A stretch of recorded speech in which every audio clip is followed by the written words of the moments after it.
Maîtriser la langue française, ça consiste aussi à être capable de comprendre et d'identifier les figures de style. Les figures de style ou figures de rhétorique pour les experts, ce sont des manières d'écrire ou de dire qui vont être un peu différentes de l'usage courant. On va essayer de mettre de la saveur, du goût, du style à notre propos. Chaque semaine, je te propose de découvrir une figure de style. On fera ça tout au long de l'année. Tu auras donc le temps largement de t'imprégner de chacune d'elles pour être capable de les utiliser à ton tour. On va commencer avec l'anaphore. L'anaphore consiste à répéter un mot ou un groupe de mots en début de phrase, de vers ou de paragraphe qui se succèdent. L'objectif est de marquer une intention particulière ou de renforcer le propos à un moment donné dans le texte.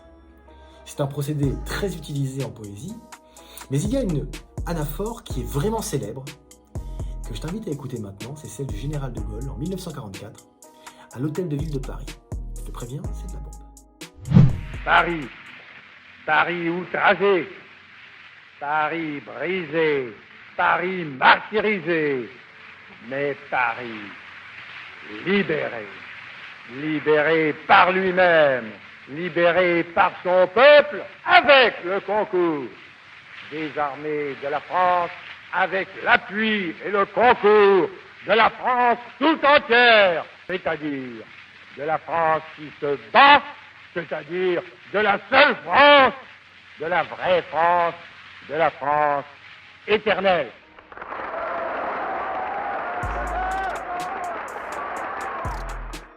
Est-ce que tu as ressenti la puissance de ce discours à travers les anaphorismes utilisés par le général de Gaulle? En répétant 3 fois en début de phrase le mot Paris, il martèle l'idée que c'est là que se passe un événement historique, la libération, qu'il va évoquer 2 fois ensuite en utilisant le groupe de mots libéré par.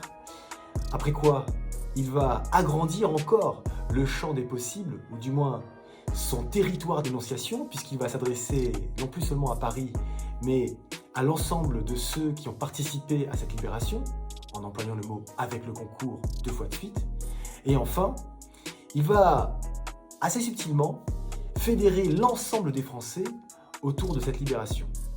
Et en précisant plusieurs fois de la France, en répétant de la seule France, de la vraie France, de la France éternelle, il est en train de dire à tout le monde, les séparatismes, les divisions, c'est fini. Il n'y a qu'une seule et unique France, celle que je suis en train de libérer maintenant. C'est fort, c'est très très fort. Mais oui, mais c'est bien sûr, en fait, De Gaulle, il est fort, comme anaphore. Alors moi, ce que je te propose maintenant, c'est d'associer le concept d'anaphore avec ce texte, pour le mémoriser. Je t'ai envoyé un mémo technique un peu étrange, tu vas voir, mais ça devrait marquer ton esprit. On va utiliser le jeu de mots anaphore. Comme anaphore. Oui, parce que si tu répètes le mot anaphore plusieurs fois, tu fais exactement ce que l'anaphore consiste à faire. D'accord? Donc, on va s'amuser à redire le texte du général de Gaulle, mais en y intégrant les mots ana et fort. Prêt? C'est parti. Anna fort outragé, Anna fort brisé, Anna fort martyrisé, mais Anna fort libérée, libérée par elle-même, libérée par son peuple, avec le concours des armées d'apprenants de la France, avec le concours de la France étudiante tout entière, de la France qui se bat pour son bac, de la seule France, de la vraie France, de la France éternelle, pour qu'Anna soit fort forte. Si tu dis un texte par cœur, à la manière du général de Gaulle, il y a de grandes chances que tu finisses comme lui avec quelques vertiges. Je t'invite à revisionner la vidéo si tu ne l'as pas remarqué. Toujours est-il que, à l'instant, je viens de faire une transposition. J'ai utilisé le mot anaphore, de manière un peu rigolote, dans le texte original du général. Mais oui, mais c'est bien sûr, en fait, De Gaulle, il est fort, comme anaphore.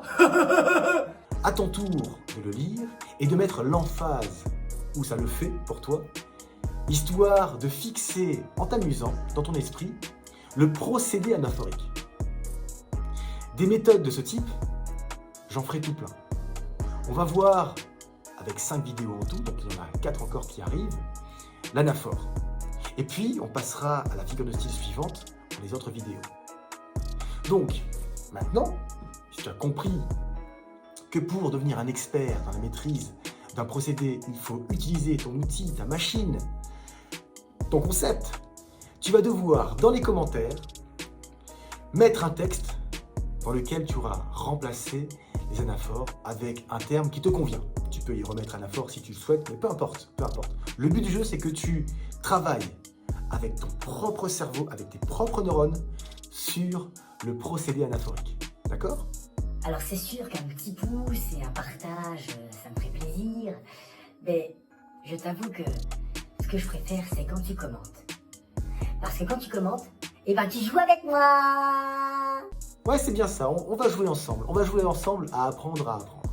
Moi, je te dis rendez-vous à la prochaine vidéo avec de nouveaux contenus bien ludiques, bien créatifs, histoire de te faire rigoler en apprenant. Et surtout, bisous aux jaloux. Pourquoi j'ai des poils dans le nez comme ça, c'est horrible.